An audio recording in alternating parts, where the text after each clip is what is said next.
Assalamu alaikum, Ustad. What is the best way we can prepare to make the best of our Ramadan? Alaikum salam wa rahmatullahi wa barakatuh. I'm going to give you guys 3 tips, inshallah ta'ala. We know that the Messenger sallallahu alayhi wa sallam, he would fast a lot in the month before Ramadan, in Sha'ban, in order to get ready for the month of Ramadan. So what does that show us? That we start doing acts of worship that we would normally want to do in the month of Ramadan prior to that, right?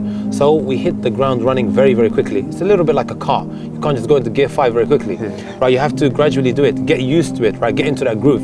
So try to do as many acts of worship like Qiyamul Layl, fasting in the month of Sha'ban. So getting into that routine, inshallah ta'ala. The second thing is, I want to advise every single one of you guys, if you are an addict to your phone and you're watching filth and whatever have you, at least for 15, 20 days before the month of Ramadan, maybe move to what they call, I think, the trap phone, right?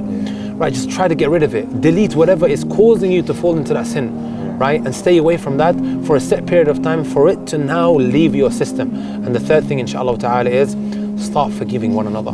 You don't want to enter into the month of Ramadan having this huge burden over your shoulders, right? It affects your acts of worship. It affects the good deeds that you're trying to implement and carry out, right? So you'll feel a lot lighter, and inshallah ta'ala, you're going to be asking Allah to forgive you, right? This is one of the objectives of Ramadan, asking Allah to forgive us. How do you expect to be forgiven when you can't forgive others, right? رب العالمين يا رحمن